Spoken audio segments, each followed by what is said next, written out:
kosala boy parce que pas ya Nzambe iniquité ezalaka te.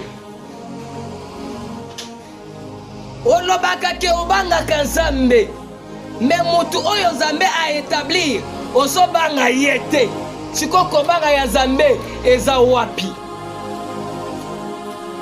Nasepelaka na bao balobaka ngai nabangaka mutu te nabangaka Nzambe mama azobetela yo maboko banga Nzambe otikala komona elongi ya Nzambe te manefo ya Nzambe kulera ngo oyebi te po bilamba lataka oyebi te mais ozobanga mutu ozomona te mais mutu oyo Nzambe a établir obangaka ye te nazobetela yo maboko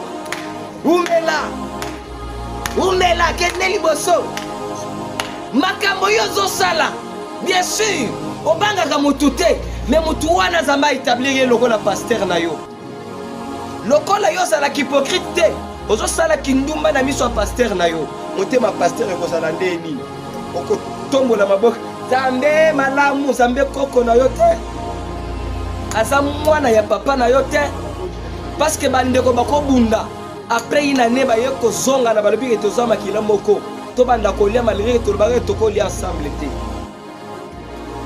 bandeko bakobunda bazoki oya zoki papa na mama bavandisi bango oza bana tata moko nga naza mama na bino oyo aza papa na bino boloko na boye bandeko bayokani Nzambe apambola yo. Amen.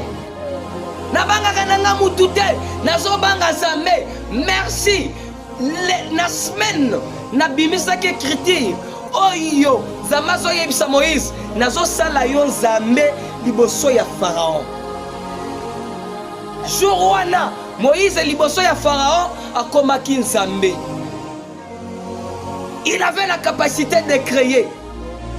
Il avait la capacité de changer makila et comme mai. Mutu nyonso Nzambe azopesa capacité ya kosala eloko songolo pakala. Il lui a donné le pouvoir d'agir. Cet homme-là, c'est un petit Dieu. C'est un représentant. Ata yope ozan Nzambe nengo zawana. Parce qu'il a fait de nous le royaume des sacrificateurs. Maintenant, il donne l'onction.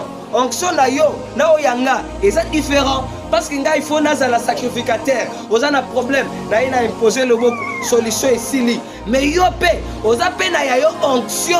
Première onction wana Nzambe azwa kaka, c'est quand il accepte le Seigneur comme sauveur et créateur. Oza na onction mais au niveau de ses vies. Ozo tambola me mai et simba kayo awa.